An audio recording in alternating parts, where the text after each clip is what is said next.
Everybody. Good afternoon. Welcome to broker compliance training. We are covering contracts today. A couple bit of ground rules today.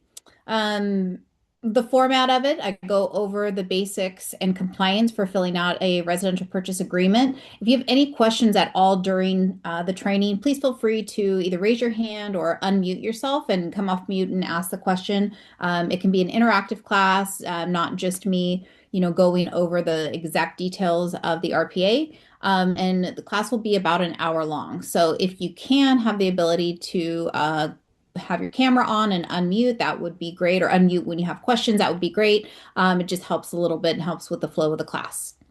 Okay, we will go ahead and get started. Again, today we're covering the residential purchase agreement, covering how to fill out the purchase agreement and going over details as well and some tips, etc. Is anybody brand new or has never filled out or not familiar with the residential purchase agreement? If you want to just raise your hand or give me a thumbs up, let me know. Okay, so everyone here has done a purchase agreement. Okay, I'll change the flow a little bit. Okay, so we just have one on here that has never done it. So I'll go over the basics. If you have questions, feel free to ask during the training. So we're going to start. This is the form, the residential purchase agreement. Now, the very first, Pamela, did you have a question or were you just giving me a thumbs up? Yeah, I was giving you a thumbs up that I've never done one before. Sorry. Okay, no problem. All right. So the very first page, when you add in the form, the residential purchase agreement, before you get to all the good stuff, this form pops up first. The reason why is because it's our disclosure regarding the agency relationship. This is establishing the relationship between your client and yourself. And so that is why it comes first. We have to present it to the client first so they understand what the relationship is, what your fiduciary duties are, and what their fiduciary or what their duties are, and what's expected as either a buyer or a seller. So it covers the basics of it. And, guys, being a part and being a realtor and part of the association and a member of National Association, California Association, I know, we just recently paid our dues, everything was due, and it's so expensive, and everyone's hemming and hawing. But the reason why is all of these forms they come from the civil codes that are required by California, and they're put into these nice forms, and all we have to do is click a button, and really this is what we're paying for, is that we're in compliance. So there's a lot that go on behind the scenes in order to keep us compliant, and keep us on track so we can go get the clients and we don't have to worry about a lot of these things. We just need to know the basics of them. So they all come from, I mean, if you ever are interested, you can pull up the civil codes and see where the laws come from. And then we have our, fantastic attorneys and legal team at Carr that assemble these forms. So it goes into our duties as a seller's agent, what your duties are as a buyer's agent, and then what dual representation you have a duty to do both. Now, the biggest distinction between representing both buyer and seller is non-disclosure on either parts of confidential information. So if the seller says, I'll go as low as 450,000 on the sales price and it's listed at 500,000, but they don't want you to go and tell that buyer, that's breaching fiduciary. If you go and tell the buyer, hey, let's get this deal done. The seller told me in confidence that they'll go low, they'll go to 450. So let's just write the offer at 450. Well, that's breaching fiduciary. So, you can say things to the buyer like, let's write our highest and best offer. So you can say things like that. And if their highest and best offer is, hey, 475, well, that's their highest and best. You're not breaching a fiduciary to the buyer, because you didn't provide information of how low the seller was willing to go. And that goes across the board. Even if you're only representing the seller, you don't want to tell the buyer's agent or another agent in the office and say, if I say, hey, Leslie, my client, you can go ahead and lowball. Let's just get the deal done. That's not doing a, fiduciary. Not acting in the best interest of my client if I give her information that's confidential that the seller has not wanted me to disclose. If I say, seller's willing to negotiate, send us an offer. That leaves it open to, hey, send us an offer, send me a good offer, and we'll get the deal done. But yeah, that's the biggest distinction when representing both, is to just have everything on board and don't convey any confidential information or things that either party doesn't want you to share with the other party. Okay, and then it goes here into seller and buyer responsibilities as well, because they do have responsibilities as well.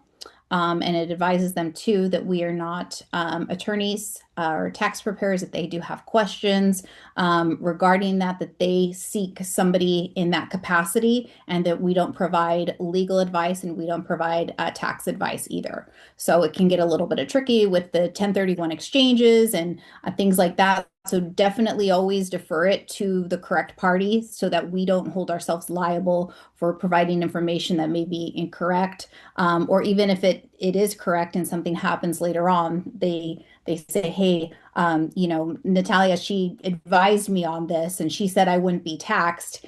And, lo and behold, they are. So we just want to keep ourselves out of our we want to act within our capacity and within our duties, and we don't want to breach any of those, and we stay in our lane. And it's much easier when we can just stick to our job and not have to feel that we need to wear all the hats, because sometimes as an agent we do.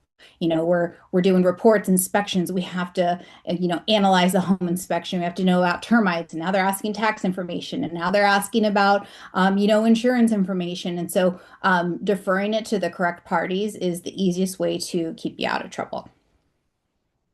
Okay, any questions on agency? And then here's, bits of the civil code if you're interested and you ever want to look it up. Probably not, but okay, now getting into the residential purchase agreement. This is pretty simplistic. So you can put, if you click here, automatically today's date pops up. Okay. This date is, fill it out. I know sometimes agents, for whatever reason, kind of miss this form. It is significant when it's signed and really executed, but the date prepared is also important. So be sure to fill that out and don't leave it blank. Buyer, all buyers' names, first and last name. So let's do Sally. Let's do Sally Smith today. Will be our buyer. Okay, and the property, we're going to be 123 Any Street. Our APN, that will be our, no, I have that wrong. Yeah. Oh, let's see, what city? Bakersfield. Yeah. Let's find one in the San Joaquin County. Okay, we're going Galt today. San Joaquin County. This may not match. Be sure that it matches when you are doing your contract. Make sure that that all this information adds up. Now, when you initially start this, there is we're not going to do, I won't show it to you today, but when you first start a new folder in CAR, you can add in, you can link your MLS. And so you can actually pull up the property and it'll sync, and you can add the photo, which I always like doing. And it populates a lot of the information. It doesn't populate everything, so you definitely need to double check, but it'll pull most of the time it pulls the APN, it'll pull the listing agent's brokerage firm and their name. It pulls over, I think it pulls a broker's license, but not the agents. It's one of the two. One of them they omit for whatever reason. And so you have to manually put it in. But it will, it makes it a lot easier because it pulls a lot of that information, address, APN number, and agent information and license number. But just be sure to, like always, anytime you're using any type of automated or AI, double check the source. Okay, seller's brokerage firm, put the brokerage firm there with their license number, the listing agent name, license number, buyer's brokerage firm. Let's do this. I'm going to switch these because we're going to be the buyer's agent today.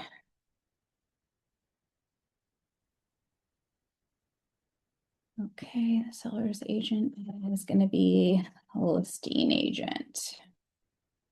All right.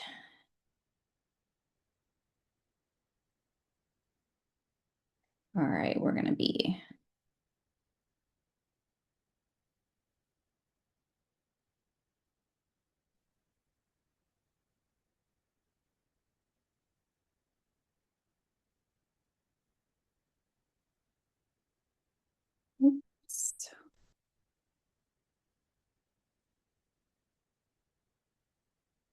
my license number and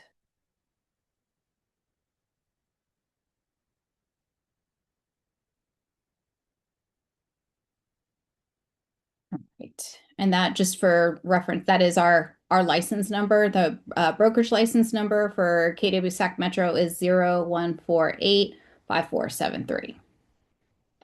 Okay. If you are representing the buyer and or the seller only, it would be, if the listing agent is representing the seller only, it would be marked here. And if we're representing the buyer only, we would mark this spot here. Unless we're representing both buyer and seller, then that would be marked and it'd be dual agency. Otherwise, it is the listing agent representing the seller, buyer's agent, we're representing only the buyer in this case. Okay. If there was more than one brokerage representing the buyer with you, then you would mark here, and then you do the ABA form, which is additional broker acknowledgement form. But we don't see that very often. So we just typically will pay out a referral fee. Occasionally we come across it, but it's not something that you're typically going to see in your career where there's two different brokerages representing one buyer or seller. Typically we'll just do like a referral fee or something, and one brokerage takes it on. So, but in that case, that would be where you mark that. All right, purchase price. We're going to go 500,000 today. Not 5 million, I wish. 500,000. Close of escrow. Right now, we are seeing 30-day escrows. Competitive market, anywhere from 15 to 21 days or shorter. Right now, market's balancing out. So we are seeing a lot more of these 30-day escrows come back. That just gives the buyer more time because there's not that sense of urgency where you know, even a couple years ago, rates are great.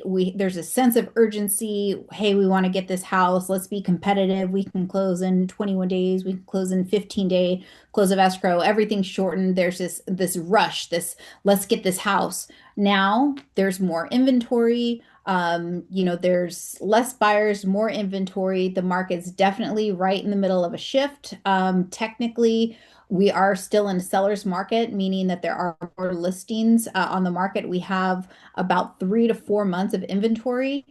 6 months of inventory is when it's technically considered a buyer's market, but I am telling you, it feels a lot more like a buyer's market. Buyers are getting the upper hand. You know, buyers are getting credits on closing costs. Buyers are getting these longer escrow periods. Buyers are getting a little bit more than they were previously. So technically, it's still a seller's market, but it's definitely in the middle of a shift. And sooner rather than later, we will see that it is going to a buyer's market. So these time frames are a little bit longer. But yeah, so 30 days, not uncommon. You know, just if you do have a buyer and they can close sooner, and the lender says they can close sooner, and you're in a, you know, multiple offer situation, one of the easiest ways to where they're still getting a good deal and you're not compromising, you know, on price or anything like that, is to shorten timeframes. You know, if they can close sooner, that's going to be an incentive. So, you know, as a listing agent, when I look at offers, you know, this first page, I look, okay, what's my purchase price and how many days close of escrow? 30 days, 45 days, geez. And if you have another one that's a, you know, 21-day close or a 15-day close and no contingencies, it just makes it a little bit stronger. So, but standard 30-day close of escrow is just kind of normal average across the board. Expiration of offer, we can use this. It's typically not because it's already built in. So 3 calendar days after the buyer signs it is when it expires. If you want to put a little bit of pressure on, say you take your client to a house, to an open house over the weekend, they love it, and maybe it was a busy open house, and you send a really good offer in to the listing agent right after the open house, and you do not want them to do an open house on Sunday. You want them to accept your offer. You can put an expiration date. You could say 5 p.m. You know, that day, or, you know, we need to know by 10 a.m. on Sunday morning before your open house on Sunday that you're going to accept our offer, or else we're going to pull it. We're moving to another house. So that puts a little bit of pressure on the seller to make a determination, or your offers, you know, no good and you're moving on. I do that with buyers too. Sometimes if we have a couple houses that we are looking at and they're ready to go, they have to move quickly.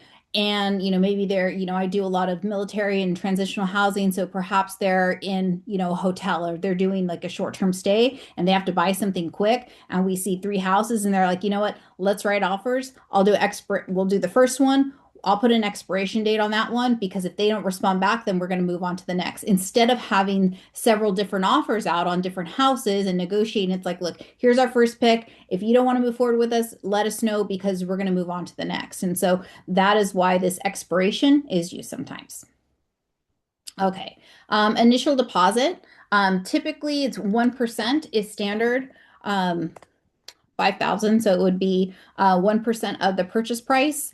Any higher is considered they have a little bit more, skin in the game.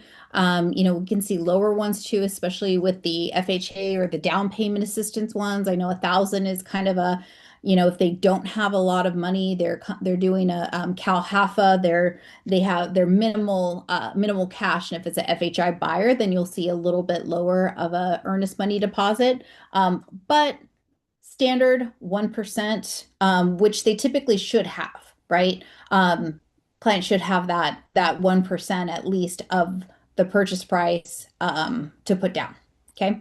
The reason why the amount is significant is when you're doing your inspections, your investigations, they're waiting on their loan pre-approval and appraisal. Now, once you remove contingencies, this amount is no longer refundable. Okay, so for some reason, if they remove all contingencies and they decide that they don't want the house anymore, they decide that they just don't feel like it. They want another house down the street and say, hey, can we cancel this?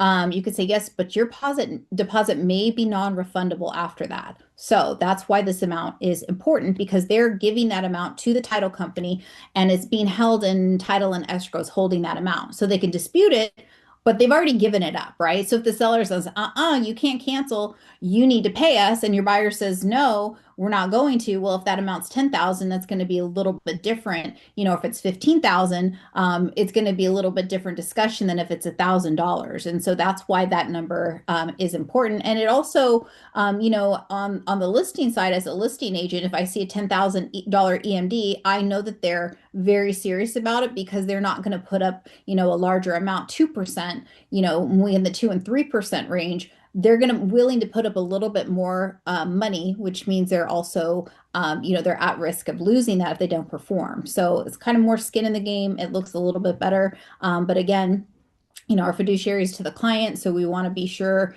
that we protect that earnest money deposit as well. We don't typically use increased deposit, but we can. An additional form is done if there's an increased deposit. You click that box here. Okay. Any questions on purchase price, earnest money, expiration of offer? Okay. Loan amount. Now, so let's do FHA. So does anybody know, you can come off mute, anyone know the down payment amount required for an FHA buyer?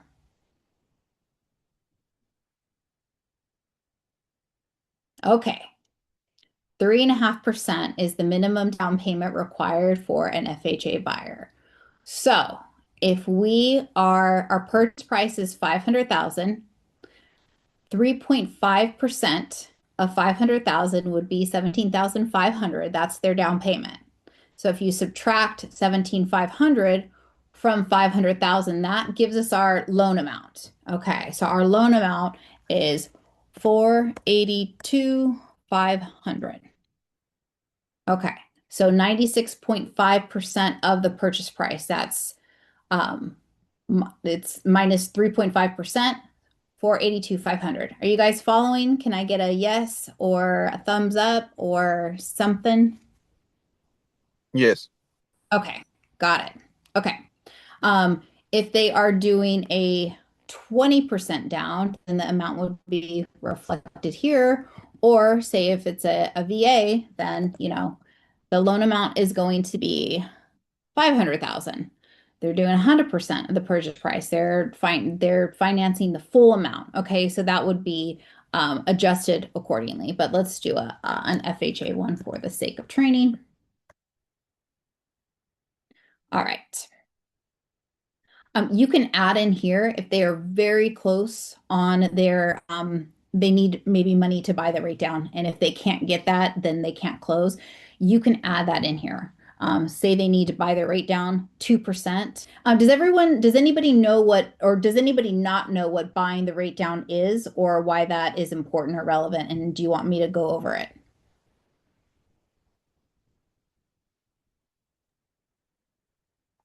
Yes, please. Okay, so interest rates are they're set. So say the interest rate right now on FHA is fixed at 6%. Okay, let's just say it's 6%.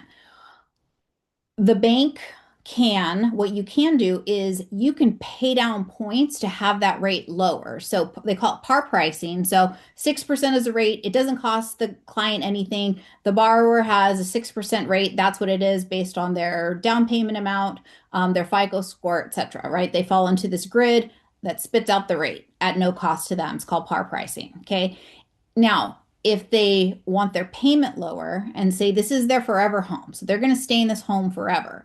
So and maybe they have a little bit of extra cash or something or gift funds that are coming and they have some extra money and maybe paying 2 points. A point is a percent. So they're paying some money and they could buy the rate down to maybe 5.5% or 5%. Sometimes that makes sense to do, especially if they need their payment at a certain payment so that their debt to income ratio is low enough for them to qualify.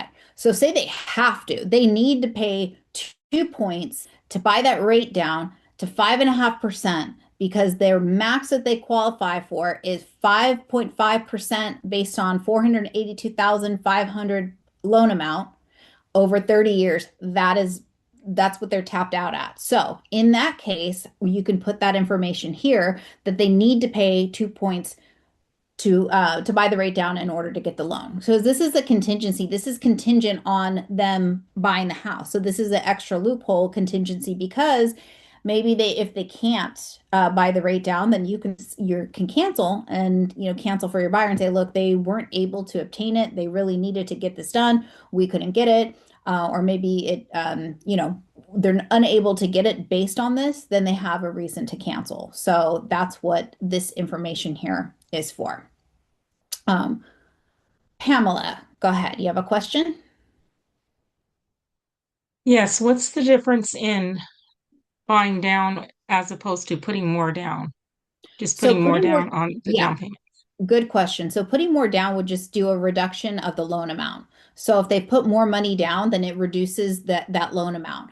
So sometimes it makes more sense to buy the rate down. So you have to see, and it's really particular. It's particular based on the market and where rates are for that day. Sometimes it makes sense, depending on where the market is, to buy the rate down. So you can look at it, and buyers will look at this, and most lenders do have this on kind of a grid. And so they'll forecast out. It'll take us 10 years to recoup this money for paying 2 points. It's almost, it's over $9,000. So it's going to take us maybe 5 years, right, to recoup and see that savings. Well, if this is their forever home and you look at the amortization schedule over 30 years, you're like, oh yeah, that makes sense. I'm going to save $100,000 if I pay 10,000 now, right?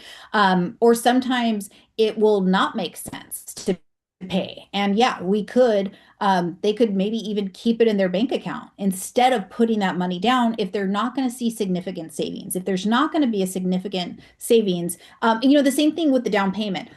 $10,000 on almost $500,000. And when you stretch it out, that loan amount, it doesn't really make a dent. So most of the time, clients are better off, investing that $10,000, keep it in their savings account, doing something else instead of, because that $10,000 payment wise, when you stretch it out, you're not going to see much savings. So that's a good analysis. You can look at both. So the client, and again, this is not in our capacity, this is in the lender's capacity, but it's always good to know these things. The client should check out and ask the lender, and they might ask you, you can advise them on this, to chat with the lender, but look, that 10,000, what's the difference if I put 10,000 more down, what's my loan amount versus using that to buy the interest rate down. Sometimes neither of them make sense. Sometimes it's like, you know what? Let's just keep that money in our savings account because, there could be some deferred maintenance. It might be an older house, homeowner type stuff. You never know. So it's going to depend on really on the market, on the particular client and the particular situation. But yeah, that is definitely another option is looking at if it makes sense to put that money down. Okay. Did I answer your question, Pamela? Yes, thank you. Okay, great. Okay. Right here, if it's conventional, you leave it unchecked. If it's a FHA or a VA, then you would mark it here. The reason why is additional forms, as you see, will be added on depending on these type loans. So FHA and VA loans, they are financed from a traditional bank. They are insured by the FHA and they're insured by the VA. Meaning, if a borrower gets a loan through, let's say, Wells Fargo, Wells Fargo is the bank. It's an FHA loan. FHA is insuring that. If they default, then FHA pays Wells Fargo. So that's all it's saying. So FHA is not the lender and the VA is not the lender. They are not the bank. They have the guidelines, and each individual bank can be VA approved or FHA approved, but they're not actually doing the loan. They are ensuring it that if they default, then FHA will take that loss. So, which is why there's certain requirements, because FHA is saying, look, if our borrower defaults on this loan, and they are higher risk because they're only 3.5% downs, and they have less strict guidelines for FHA. They have stricter property guidelines. So FHA will say, okay, if we are going to insure this house and it's potential that we could have this house back, right? At some point, we want to make sure that it's free from health and safety issues. So there could be steps missing from the back patio and they want to get those steps fixed so that there aren't issues. So FHA will have additional property specific things that they require. So if you do get an FHA appraisal, there could be conditions, and it's conditioned upon it being in satisfactory condition because they are insuring the property. If it defaults, it's going to be theirs again. So they want to make sure that the property is health and safety issues are covered there. So that's the about FHA and VA is that they're not the lender, they are insuring. Here, E2, this is if there was a second mortgage. We don't do a lot of those. There's not a lot of the 80/20 loans or those secondary. But if there was, it would be here. Okay. Occupancy type, owner occupied, it would leave it blank. If it was a second home or an investment property, they would be marked here, but we'll leave it unmarked. Okay, let's see. Balance of the down payment, 12,500 because we're already paying 5,000 here. That adds up to the 17,500. And this number should equal the purchase price total should equal this amount here. If it doesn't, recalculate your math. That's a typical mistake that we see is that people will put a different amount. They won't calculate this correctly and have the correct down payment. So just be sure that this adds up. Purchase price total, purchase price here should be the same. Okay, any questions? Okay. What about the initial payment? The initial deposit, 1%? I can't hear you very clear. Can you speak up just a little bit? What about the initial payment deposit of 1%? I can't hear you. Can you speak up just a little bit or turn your volume up because it's a little muffled. Or you can type it in the chat. Let's see. The chat is disabled. I think she was referring to the earnest money deposit. Okay. Yeah. What's the good amount, or how is that calculated? So EMD, typically you can do 1%. again, this one, the EMD is the initial deposit amount, and then I touched on about having more. More makes the offer stronger, but it also puts your buyer in a position to have that deposit, possibly non-refundable if they don't perform. So it's a little bit higher risk because the other party is actually holding your money, right? It's in a neutral escrow, but if the seller has a dispute, then whatever that amount is going to be held, right? So 1% is kind of a standard amount. So 1% of whatever the purchase price is. It could be higher. It makes the offer stronger, puts more liability, of course, on the buyer. And then there's, you can do a lower amount. I've seen on the FHA with the down payment assistance as low as, $1,000 deposit. I've seen some 500 too.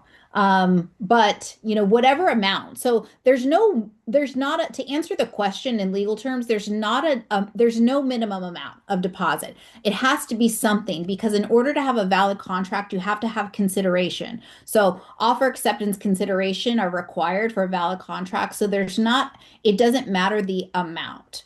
But if you write an offer and you have $5, EMD amount, you're probably going to get a counter offer from the seller that says, hey, if we're going to give you, 15 days or 17 days or however long of a contingency, we need a little bit more because we're going to hold this open for you in order for you to perform your inspections and see if you want to proceed forward. We need more than that for our time. So if you don't perform at the end of that, then we can, retain the deposit. So that's the reason for the earnest money deposit. So there's no minimum amount, customary 1%. To answer the question?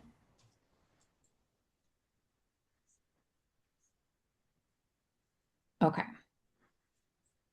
All right, we can get back to that if need be. Okay, moving on to page 2 here. How are we on time? Okay. Seller payment to cover buyer's costs and expenses. Here, if there was a seller credit to the buyer, it would be here. We're seeing a lot of 10,000 lately. So seller credit to buyer, $10,000 for closing costs. Very clear. I love this form so much better than the way the contract was before. It was super confusing. Lender would give us all kinds of, stuff. We had to write it specifically. This makes it very clear. Now, do not miss this one. G2. Oh, no, sorry. Okay, let me stop on that. Additional seller credit terms. If there were any additional items, you can put here. We rarely use this, but if so, you can add this here. G3, not G2. G3, seller's payment to compensate buyer's broker. Okay, whatever the percentage is that you have on your BRBC, you can put here. Okay. Don't forget, we had it recently. An agent forgot to put this and he called and he said, what do I do, broker? I forgot to put my compensation in. I said, okay, well, you have to go and ask the either your buyer for the compensation or revise the offer. So yeah, be sure that you add in your compensation here, G3. Okay, if it was an all cash offer, verification of funds, you can attach it or it's due within 3 days. Verification of down payment and closing costs due within 3 days, and verification of loan application. Here, I like to mark whether it's a pre-approval or fully underwritten pre-approval. Pre-qual, does anybody know the difference between a pre-qual, pre-approval, and fully underwritten pre-approval if they want to share? Okay. So a pre-qualification would look something like this. They go to the bank and maybe they're a and they've been there 10 years and they say, hey, yes, I make X amount of dollars. I've been here at this, this state job for, 10 years. And then maybe the loan officer pulls credit and is like, oh, yeah, you have an 800 FICO. Yep, you're good to go. That's a pre-qual. So maybe they pulled credit, they got verbal information based on what the client told them. They've been on a job a long time, and their income. Okay, yes, you're pre-qualified. Based on what you said, we're probably able to give you a loan. Just send in all of your pay stubs, your W-2s, your tax returns, your bank statements, and then we'll get you fully pre-approved. That's just a pre-qual. Pre-approval is they've reviewed bank statements, W-2s, tax returns, and they say, and they've probably done a desktop underwriting approval, and they say, yep, you are pre-approved, you're good to go. We ran your credit, we verified your income, and reviewed tax returns. Everything looks good. You are pre-approved, and they'll give you a dollar amount.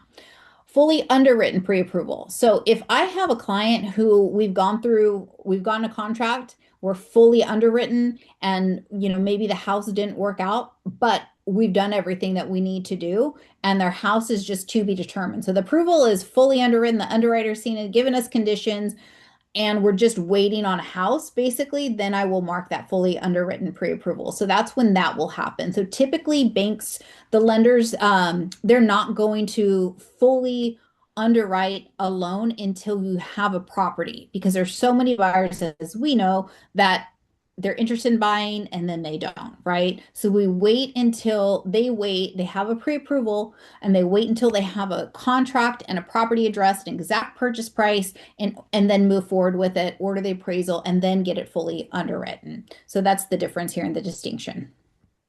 If you have the listing, don't accept an offer based on a pre-qual. Make sure they have a full pre-approval, because a pre-qual is just, it seems likely that they'll get a loan. That's not a pre-approval. So that's the distinction. Okay, contingencies. Contingencies here are important. So they're all built in automatically, 17 days. So that's kind of standard. Again, kind of standard, just average escrow time period or contract, 30 days close of escrow, and 17 days to get everything done. We'll probably see a lot of these remain in place for a while there. We're seeing very shortened timeframes here, but 17 days is just standard for their loan, appraisal, investigation of property, buyer informational access to property, insurance, review of seller documents, prelim, the preliminary title report, common interest disclosures if they have an association or CC&Rs, 17 days, leased or lien items if they're solar or anything like that on the property. And then, so those are all kind of built into 17 days. Now, if there is no loan contingency, mark this here, but do not. If they're getting financing, don't mark this.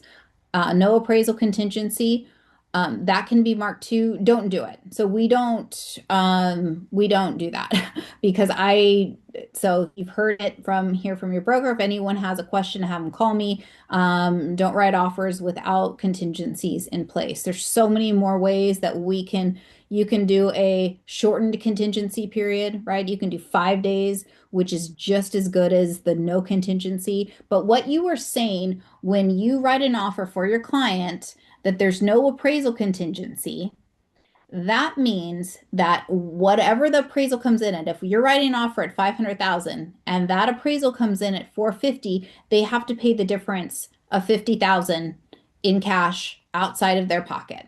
Okay, that's what that is saying. If it's not contingent on what the value is based on an appraisal.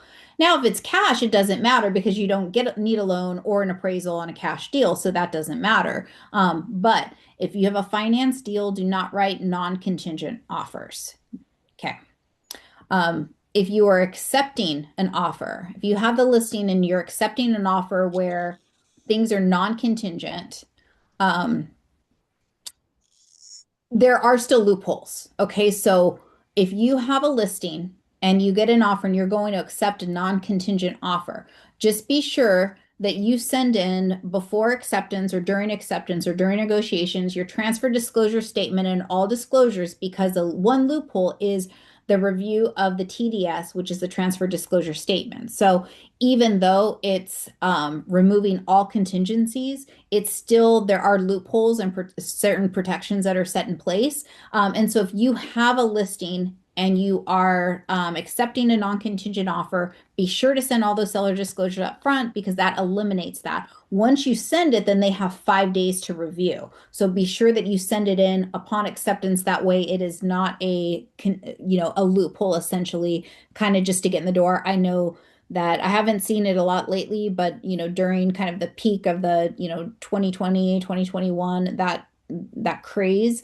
I was seeing a lot of that where people were writing non-contingent, and then if they didn't want it, they'd use it kind of as a loophole. But again, going back to our first page over agency, this is a good faith contract. We're supposed to act in good faith and fiduciary and honest dealings, and that's not. So you don't want to do things that are not honest, right? To manipulate the contract in not a fair way to your advantage or to your client's advantage. So we don't want to do that.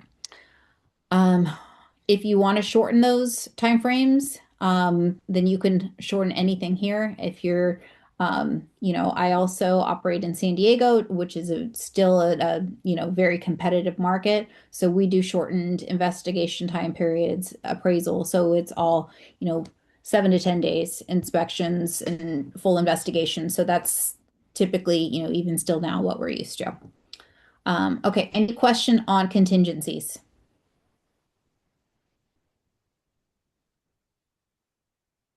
Okay.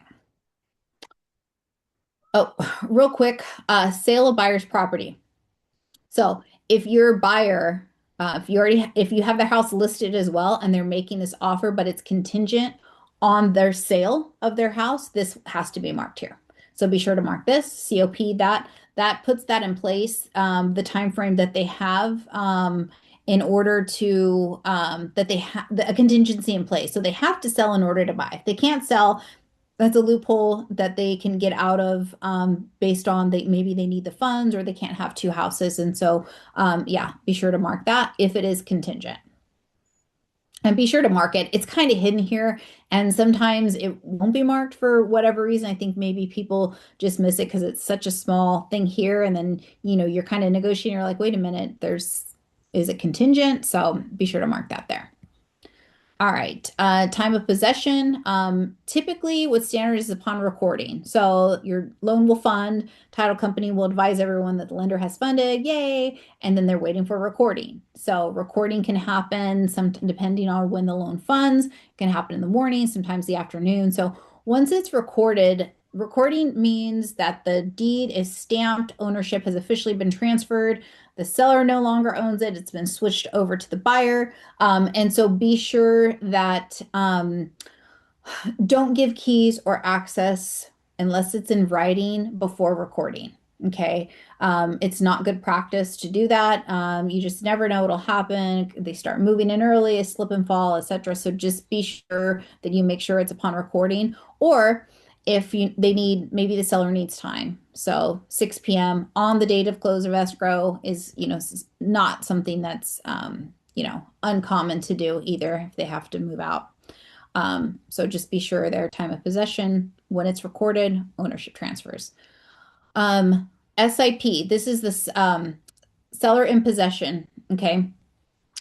If you're writing an offer and your seller and the seller needs some time to move. And so this would be marked here if the seller needed some time to move. So maybe you'll give them 7 days after the close of escrow in order to move, because that does happen sometimes, especially with these contingent offers, the move up market, where clients are selling and they're buying something else and maybe their house isn't closing. So there's some time frame, and it's not uncommon that there's an overlap when there's multiple transactions. So this is 29 days or fewer. What that is, it creates a license. So it's just like an Airbnb.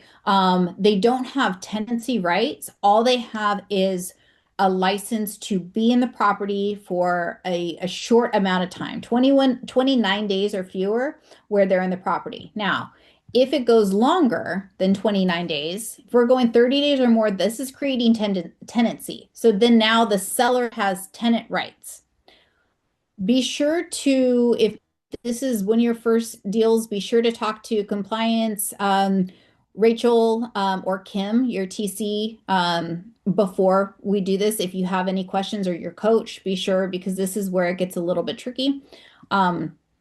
I did have a client or an agent that asked, what kind of, the seller need a rent back. They have the buyer, and they said, well, what kind of protections do we have? And I said, you can do, so on the seller in possession form, you can have the seller pay a deposit to the buyer. You could have them do a holdback in escrow. You can have them pay rent. They can pay a per diem, which is not uncommon that the seller will pay the buyer's principal, interest, tax, and insurance, so PITI, for X amount of days. So that's not uncommon either, and that gives the buyer a little bit of protection. We've seen recently in recent years, because it's been a seller's market, that the seller gets a freebie, right? We'll give you 7 days, no problem. You can stay in there for 7 days. Well, before I was like, you want to stay in the house, you need to pay up. And so they would do a PITI per diem. Now it's probably going to shift back to that as well. So it was before we were, seller's market, seller gets whatever they want. Now it's buyer's market, so buyer's probably going to get a little bit of something. So it'll be shifting. And if the buyer wants a little bit of, they are living in their house, right? So somebody else is living in, they technically own it. So yes, you have to have some time to move out, but if you want to the buyer collect, rent essentially, or payment for their time, then yes, they can. So that would be where this is marked if the seller needs a little bit of time. And then the form attaches seller in possession, the SIP form. Okay, if this were tenant occupied property, if you're say your clients are buying a duplex, then this would attach the additional forms here. All right. Documents, fees, and compliance, and time for performance. Seller has, and it's built in here, 7 days after acceptance to deliver all the documents. So once the seller delivers the documents, your buyer has 5 days to review and accept them. So if your contingency date, you have 17 days for your contingencies, and the seller gives you the documents on day 16, you still have that additional time to review them with your client. So you're not within that, they can't send you notice to perform because we're still waiting on that time frame. However, and then on the flip side, if you have a listing, get it to them sooner the better. This is a built-in time is of the essence contract. So you do want to be sure to just expedite everything. There's no real reason, right, why you should delay or wait 17 days in order to provide documents. It's just kind of wasting everybody's time. If there was something significant and that the buyer wants to cancel on, well, why would you wait 17 days? So it's just work at a quicker pace, because everybody's time is on the line. So the sooner the better that everything can get done. And of course, things take time and there's delays for whatever reason, but the sooner the better.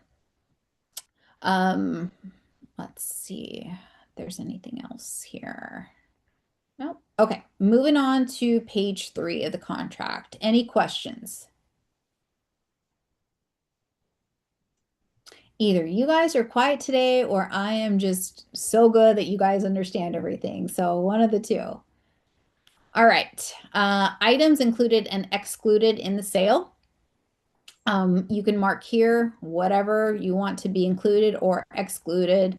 If there's the washer and dryer, refrigerator, the stoves, anything that you want to include in the offer, you can mark here. There's smart control devices, electric car charging, everything would be added in here. Be sure that you I like to make notes, but I know it's sometimes hard when you're showing a buyer, several different properties and you kind of forget. I'll go back through MLS. I'll kind of make notes. If I know that my buyer is really interested in a property, I'll kind of make notes of what's included and what's important to them. And I'll ask them too, hey, do you want the washer and dryer to stay? I was showing a house over the weekend and the washer and dryer was in the garage and it looked a little questionable. I know they need a washer and dryer because they're leaving it in there. They're moving out of their house and they want to leave it for the tenant that they're going to rent it out to. And I was like, do you want these to stay? And, and I looked at them and she's like, oh no, they don't look great. And so, yeah, so I knew that they need a washer and dryer, but we're not going to include them in the offer because they looked a little questionable. They looked like dirty.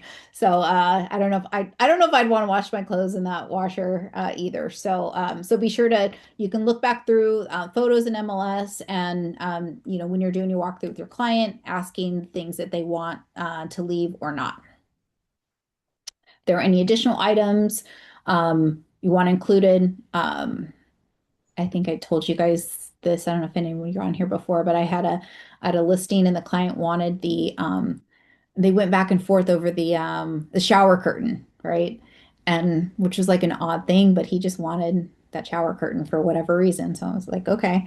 But yeah, it was kind of weird because then my client, the seller, she's like, no, I want to take my shower curtain. And he wanted that shower curtain. So you can add anything in here. And I'm like, where'd you get it? You got it on Amazon. I'll just pay, how much was it? $20. I'm like, let me just get a new shower curtain. It's not that big of a deal, but you can add anything in here, you know, anything included or excluded. If there's maybe a big one is the playground, kids like the swing set, things like that. And maybe you don't have kids and or your client doesn't have kids and don't want them, you can put that there. Okay, now who is paying for what? Allocation of costs. NHD report, it's customary that the seller pay for the NHD report. The reason why is because the seller already is required by law to provide to the buyer if it is what natural hazards are, right? If it's an earthquake zone, a fire zone, all of those things they have to provide anyway. So the NHD report is just a really nice package that provides all that. They do all the research, they do the FEMA research, and you know check all the zoning and the lines and things like that, and they provide it. So that's why it's customary that the seller do provide it to the buyer. If there were a fire disclosure, if it's in a high fire area or wildfire area, then it would mark there. Any other report? So this is where I put in termite report, and whoever's paying for it. The buyer's paying for it, or you want the seller to pay for it, or sometimes you may have talked to the listing agent beforehand. They said, hey, yeah, they're gonna, you know, provide a pest report. Okay, perfect. Then you would mark seller. If not, if you want your buyer to pay for it, when I know that the seller on my VA transactions, I like to be in control. So of who is doing the, you know, we want to know, right? I want to know is this person, you know, a reliable company, be able to have a relationship and discussion with them. And so buyer will pay and I'll get the termite report ordered up. Okay, smoke alarms, carbon monoxide detectors, or water heater bracing. It's standard that the seller does that. You know, again, and I don't know if I touched this earlier, but this is, you know, real standard what we're going to see, right? We are going to see financing, and it's just a traditional sale where somebody has to get a loan to buy the property. But if it is a cash offer and it is a property that's maybe, you know, kind of dilapidated property, they don't have to agree on anything, right? Buyers and sellers don't have to do any of this really. A lot of these kind of caveats are based on what the lender is requiring to get done. So if there was an offer, they can do all cash, have 0 inspections done, and close in 5 days. That's okay. But we just, you know, we like to cover on our end, you know, these things because this is part of our job. But you can really sell anything, and none of these things are required. So everything's negotiable, and you can have the seller pay for everything, or if the buyer wants to pay for everything and get everything done, then the buyer can pay for that too. So there's nothing against, you know, the rules, or nothing that's going to prohibit them selling something and negotiating who's paying for what. So really, we could have the buyer paying for governmental reports, smoke detectors, if that's a condition that the buyer and seller have agreed on. So nothing is really required, but it's just a matter of like, this is what we're doing here is just a very standard, typical transaction that you will see. And this is both, you know, safe for the buyer and safe for the seller. This is a, you know, first-time home buyer or just a normal average consumer. But there are cash transactions sometimes where, you know, none of this applies. It's like, give me an NHD report, and maybe it's sold in a, you know, in a trust or a probate sale, or things that they don't require certain disclosures. So it's really, this is what you're going to see most of the time. However, keep in mind it can fluctuate depending on the type of the sale. Okay, escrow fee. This changed kind of recently in the past couple years, but both can pay or each to pay their own fees, or you can have seller pay. It's more customary to each pay their own fees. And the escrow holder, I like to put seller's choice because the reason why typically when you take a listing, when I take a listing, okay, I take a listing and I open escrow. Mimi? Ama.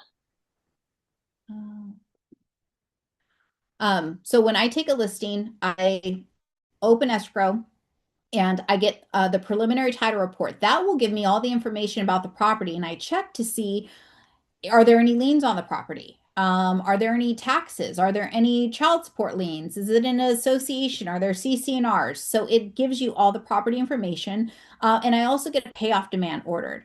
It's required, compliance purposes, it's required that we have a seller's estimated proceeds signed at the start. So when you're doing your seller's estimated proceeds, you can add in that payoff demand amount. So you have the title company order that demand and see how much they're going to have to pay off in order to satisfy that lender. And then you get an amount that they're going to net at the end of the sale. So when you're writing an offer, more than likely they've already done all of that work. So more than likely the listing agent has already opened escrow. They've already worked with the title company. They've already got a payoff demand. They've already got these fees in place. So they already have these things. And so it's more convenient to have the seller stick with the title company it's already started with. But again, like I said, you can absolutely switch it and you can say, no, my buyer wants this company. We have a house already in escrow and it's with this company. We're doing a transfer.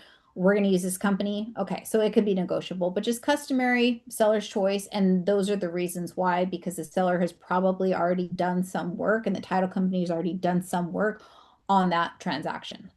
Lisa, can I ask a quick question about the escrow fee? Yeah, sure. What is the difference between if you do both or each to pay their own? Both would split it, right? So there's fees that the buyer pay and the seller pay. So there's fees on each side, and you can do both, and it splits it, each to pay their own fees. And so it's very close to the amount, but we used to do 50-50 and you could just split. You still can, but each to pay their own is more on the customary side. I'll get for next time, I'm actually working with one of the title companies on kind of getting something set up for you guys, so we can run through like an estimated net sheet where it adds in all of the title fees. And so next time when I go over on the listing, it'll show that. So if you attend my listing agreement class, I'll have it by then where it's going to show a breakdown directly from the title company pulling their fees, and you can be able to see both. Oh, yeah, that's where I was confused. Because I was like, I've only seen one escrow fee before, so I didn't know if there was other like sub fees that are different depending on different geographic areas too. That was kind of where I was questioning that. Yes. Okay, cool. Got it. All right. Let's see. County transfer tax. It's customary that the seller pay county transfer tax. City transfer tax. Again, who was on here? Did I get Leslie on here? Yep, I'm on here. You are on here. Okay. Oh, I see. And there is no city transfer tax in Elk Grove. So if you're writing there, do not put it on there. I have to counter that out. I think that there are some, double check if you're operating in the Bay Area on the particular cities with the transfer tax there. So there are no cities in San Joaquin County or Stanislaus County that have city transfer tax fees. Okay. Bay Area, I'm not exactly sure. So double check if you're writing an offer in the Bay Area, double check the particular city to see if there is a transfer tax there. The biggest hint that I know that somebody's from out of the area is when you see these things incorrect, right? Yes. So it's a kind of a dead giveaway that you're either a newer agent or you don't really, it's not really, you don't know, what is what. So that's a big giveaway right there is the So county transfer tax. Stockton, Lodi, Galt, none of those have city either. Nope. Okay. No city transfer tax, just the Cool. county transfer tax. Just the big old transfer tax. Okay. We're getting pretty close to the end. Let's touch on this. HOA fees for preparing disclosures, seller pay, which is great because they're the sellers and they have to provide them. So seller here. HOA transfer fees. So if the particular association pays or charges for it to get transferred, then not all do. So not all of the HOAs charge the move-in or move-out fee or the transfer fee. So double check to make sure what association, what there are, and usually each pays their own. So buyer, seller, or buyer would just pay their own, whatever that move-in or move-out fee. It's not really, we don't see it that often. So it's not very common that we see that. If there were any private transfer fees, which we typically don't see a lot of. And then this marker here, Q16, if there were any other fees or costs and who is paying for what. So I mentioned up here, I put termite, whatever report here. If there was a, if we need the roof report, say we want the seller to pay for the roof report. If there's anything else, then you can also add it down here. Any other fees or any other costs, not just reports or inspections, but if there's anything else that needs to be paid, any miscellaneous would be marked here. HOA, home warranty. I highly recommend that you get a home warranty for lots of reasons. Just have your buyer get one. It doesn't matter. I see both. It's like 50-50. Sometimes we see the buyer paying for it, sometimes the seller. There's really not a custom when it comes to this. So it's sometimes it's just a matter of the full negotiation of the entire contract and what is going to get added in or not. So say you're offering 10,000 below list price and you're asking for a $10,000 credit and a 45-day escrow and it's contingent, so you're asking for a lot. Maybe you're like, you know what? All right, we'll pay for our home warranty, right? So let's see, let's put a max of 800 and we want the AC and the pool to be covered there. Actually, that might not even be enough. But anyways, you would put in the amount. Let's see, we'll do 900. And then you could put it, whoever it's going to be. I don't know why. There we go. Okay. I don't like this getting waived. So you can, but just be extra careful. The reason why, it's so much easier if there's a home warranty in place. We've advised them about the home warranty. If something goes wrong, we're not contractors. And more than likely, they're going to call you and they're going to say, look, we have an issue. My dishwasher went out. Okay, call your home warranty. Here's your home warranty information. Here's a home warranty. Here's your policy number. Give them a call because we are not contractors. We're not acting in that capacity. I'm not going to go over there with my toolkit. I don't have one. First of all, I'm not going to go fix it or do their dishes, right? So call your home warranty company. That is what they're there for. And it just gives that extra peace of mind for us and for them that there is something else, after the fact that they can rely on. Seller, hey, seller, give us a warranty that everything's going to be good after the fact. Okay, yep, 1-year warranty. If you want to pay for that after that, buyer, go ahead and keep it and you can renew it. So it can go either way. So buyer or seller, there's not really one set custom. I see a lot of both. Okay. All right, we are a little bit over on time, but these first few pages, the first 3-4 pages are things to be filled out. The rest of these paragraphs are all clarification and going into detail about all of the items that we just filled out. So it goes into detail about additional financing terms, the down payment and closing costs. These are all things that we already covered. So it'll reference back to those points, but it just goes into detail about what they mean and explanation. So if you are a new agent, you need to read through this and understand the concept of each one of them, of each paragraph. Look through them and be able to know quickly what it means very quickly, right? You don't have to go into full detail about it, but have some type of understanding about what all of these things are, because it's really important, very important that you know at least, something on each one of these. It's a long contract, I know, but schedule it out during your training time. If you have, an hour time blocked for education, go over the RPA. Highlight things, ask questions to your coach if you have one, or ask questions to me like, hey, Lisa, what does this mean? Because it is important. And the better that you know the contract, the more confident that you're going to be. You're going to be more confident, the better understanding that you have of this contract. And so I'll open it up for any other questions, or if anybody, I think if anyone has any questions or any input or anything they want to share or anything, just I'll go ahead and open it up.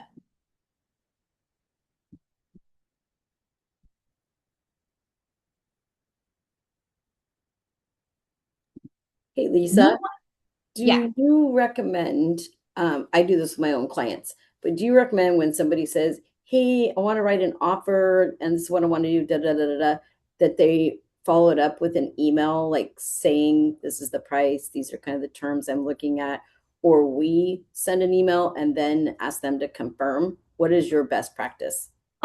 Okay, so run that by me again. Give me the scenario. So somebody contacts you and says, hey, Yeah, I got a buyer. We showed property. They want to write an offer, and we're going over, CMAs and getting pricing and figuring out what they want to offer. Do you have best practices that you recommend for confirming that what we're putting on the offer is what they're wanting to do, or just verbal? Like, what's your process since you're agent slash broker? Yeah, usually just verbal. So Okay. I usually I will do, so we view the property, and then I'll start discussing with them terms, right? So we'll start discussing. I do send a CMA. Here's the and it is a conversation. So I do send over I'll send over a CMA. Hey, here's comps. Here's what we're looking at. Here's the trends. This is trending upwards or downwards. So I send that information, but usually it's a phone call discussion. And the reason why is, I always like to ask the question like, hey, here's what it comps out at. Here's what the value is. Here's here's the list price. Here's what the comps are. Now my question is, what price are you willing to lose it at, right? And so I like to have that conversation. I was showing a buyer houses this weekend, and they love it. It's like the location is like perfect for them. Like it hits all the boxes. It was on the market. They were gone. It came back on the market. I'm like, let's go look at it. So we went this weekend and looked at it. And I said, look, I want to get you a deal. So what is the price that I want to get you a deal. I want you to feel good when you move in, that you got to you feel good about it, but I also don't want you to lose it. So let's find that sweet spot of what do you, I'm going to ask you, like, if we go to counter back and forth, like, what are you willing to lose it at? And so I like to have that conversation with them. And it was good. He's like, yeah, he's like, cause he sells, kind of a part-time thing. He sells, boats, like yachts, right? He's like, that's my approach. He's like, I don't do that. I'm always like, look, I want to get you a deal, but I also have to tell you, you could lose it, right? Yeah. So how bad do you want it? So I like, so best practice, yes, maybe send over some of the comparable sales. So send that over. And then really we're solidifying it with the purchase offer. So they're gonna, when I send it over, maybe type something, when that email goes out for electronic signature per our discussion, here's this offer price. But really when they sign that offer, the purchase offer, they're confirming that that's the price. Yeah. And we do, our office does require a signed CMA when we submit offers too. So we should be doing those up front. Yep.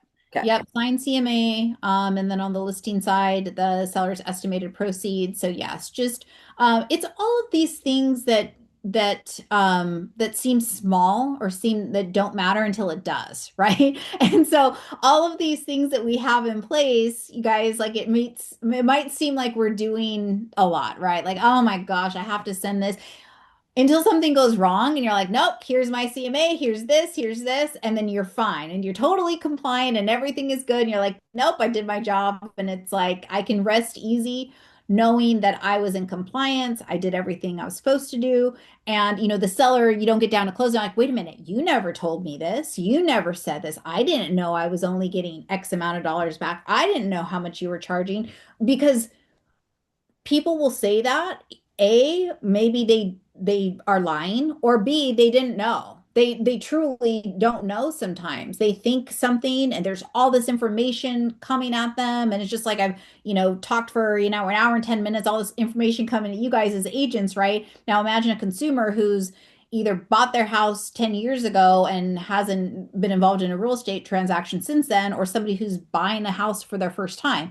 There's a lot of information, so it could have slipped through and maybe they had zoned out at the moment because it was like, oh my gosh, all this information overload, and maybe I missed that piece. And so that is why we just, CYA, right? We just do things in order to make sure that we are covered and we are compliant and we are doing our job. And once you get in the good habit of just doing things the correct way, then it's easy. So once you're in bad habits are hard to break. And I know, because can't teach an old dog I'm an old dog, right? Like I am old school. I have like handwrite, I have like notebooks and old school. So it is really hard to break old habits once you get in that habit. So just get in the habit of creating good habits from the start of your career, or if I'm 20 plus years in. So it's, it's hard for me to break some of these habits. And some of them I'm like holding on to. I'm always going to handwrite things. And then I have like handwriting and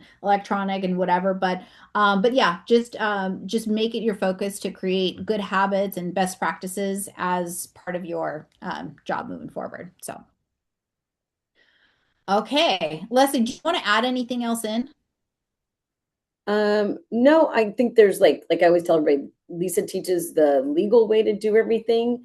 And then I'll teach you some strategic stuff, like against competitive offers and things like that. So Lisa and I really tag team well on both of that to keep you compliant and competitive. Yeah. Yeah. And finding your style, my style might not be good for the next person. I'm probably more, on the assertive side. I'm like, okay, look, here's how we operate. It might not be your style. So finding whatever style works for you. I shorten my contingencies because I'm getting my inspections ordered the second I get my contract accepted. So that's just my style of doing it. You might say, oh my gosh, no, I need full 17 days because I need to review with my client and there's no reason why I should shorten them. Great. That's okay. It's okay. We don't have to have the same operating style. You'll find your own style and rhythm and what works best for you. And with coaching, with Leslie's input and, going to training and classes and getting different insight and say, oh, I want to implement that in my business. Oh, I want to do that. So, finding your own style. Again, it's going through the contract, some of the things that are just customary, add in what Leslie teaches you for strategy, and then figure out your own style. And then I would say too, I don't know if you went over this in the beginning, I wasn't in on the beginning, but really having good rapport and communication with the listing agent, because they will give you like gold mines if you want to get your offer accepted. Yep. If you build that rapport with them. Yeah, communication is huge. Just, picking up the phone. I think newer agents maybe get discouraged, like, oh my gosh, the listing agent, I don't want to call them. What if I don't know what to say? Just text, just send them a text or whatever. They were all new at one time too. Yeah, exactly. Okay, guys. Well, thanks for tuning in. And then we'll see you next. What's our topic next week? I don't know. It's one of the four. I don't know. I just show up. I'm told what to do, and then I just give my input, and that's it. Sounds good. All right, guys. Well, have a good day. Go get some new buyers, go get some listings, and have a great week.